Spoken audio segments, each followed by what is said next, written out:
हर हर महादेव, जय माता की, नमः शिवाय। जैसा कि हमने आपसे एक वादा किया था कि हम इस श्रृंखलाओं को, शिव कथाओं को और शिव की अद्भुत लीलाओं को शिव पुराण में से यहीं पे ज्योतिर्लिंगों के प्रादुर्भाव के बाद बंद नहीं करेंगे।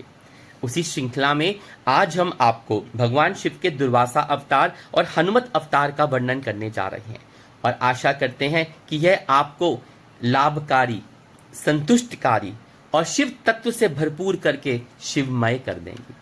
आइए शत रुद्र संहिता में वर्णित इन कथाओं का आनंद लें और अपने आप को शिव के चरणों में समर्पित कर उनकी भक्ति में लीन हो जाएं। शिव जी के दुर्वासा अवतार तथा हनुमत अवतार का वर्णन। नंदीश्वर जी कहते हैं, महामुने, अब तुम शंभु के एक दूसरे चरित्र को, जिसमें शंकर जी धर्म के लिए दुर्वासा होकर प्रकट हुए थे, प्रेम पूर्वक श्रवण करो।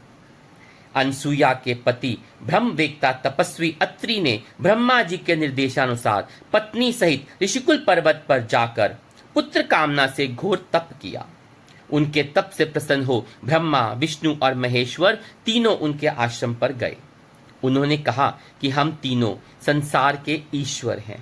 हमारे अंश से तुम्हारे 3 पुत्र होंगे जो त्रिलोकी में विख्यात तथा माता पिता का यश बढ़ाने वाले होंगे। यूं कहकर वे चले गए। ब्रह्मा जी के अंश से चंद्रमा हुए, जो देवताओं के समुद्र में डाले जाने पर समुद्र से प्रकट हुए थे। विष्णु के अंश से श्रेष्ठ संन्यास पद्धति को प्रचलित करने वाले दत्त उत्पन्न हुए और रुद्र के अंश से मुनिवर दुर्वासा ने जन्म लिया।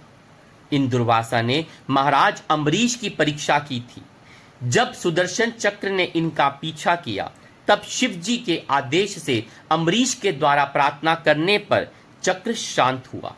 इन्होंने भगवान राम की परीक्षा की। काल ने मुनि का वेश धारण करके श्री राम के साथ यह शर्त की थी कि मेरे साथ बात करते समय श्री राम के पास कोई ना आए। जो आएगा उसका निर्वासन कर दिया जाएगा, त्याग कर दिया जाएगा।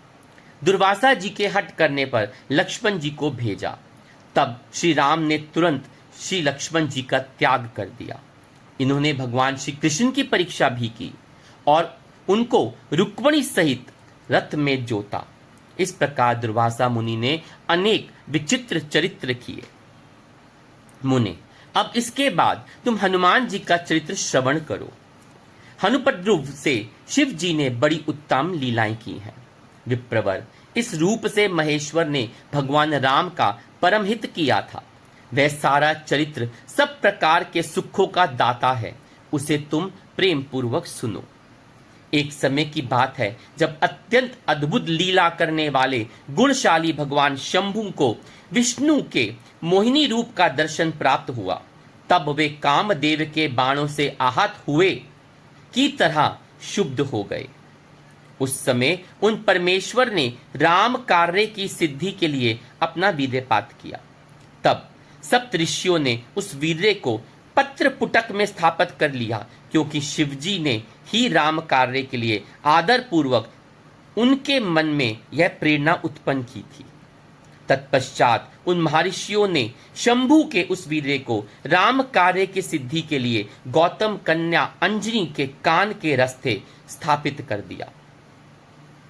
तब समय आने पर उस गर्भ से शंभु महान बल पराक्रम संपन्न वानर शरीर धारण करके उत्पन्न हुए और उनका नाम हनुमान रखा गया। अंजनी पुत्र हनुमान। महाबली कपीश्वर हनुमान जब शिशु ही थे, उस समय उदय होते हुए सूर्य बिंब को छोटा सा फल समझकर तुरंत निगल गए। जब देवताओं ने उनको प्रार्थना की, तब उन्होंने उस महाबली सूर्य जानकर उसको उगल दिया। तब देवऋषियों ने उन्हें शिव का अवतार माना और बहुत सा वरदान प्रदान किया। तदंतर हनुमान अत्यंत हर्षित होकर अपनी माता के पास गए और उन्होंने यह सारा वृत्तांत उन्हें आदर पूर्वक सुना डाला।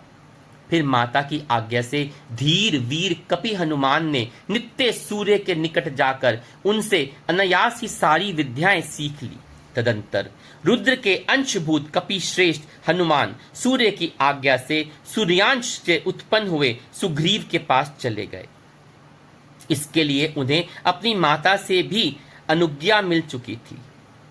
तदंतर नंदीश्वर ने भगवान राम का संपूर्ण चरित्र संक्षेप में कर वर्णन करके उनसे कहा, मुने, इस प्रकार कपिश्रेष्ठ हनुमान ने सब प्रकार से श्री राम का कार्य पूर्ण किया, नाना प्रकार की लीलाएं की, असुरों का मानमर्दन किया, भूतल पर राम भक्ति की स्थापना की और स्वयं भक्त परायण भक्त गण्य होकर सीता राम को सुख प्रदान किया।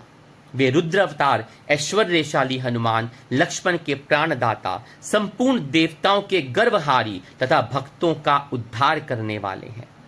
महावीर हनुमान सदा राम कार्य में तत्पर रहने वाले, लोक में राम दूत नाम से विख्यात दैत्यों के संहारक और भक्त वत्सल हैं।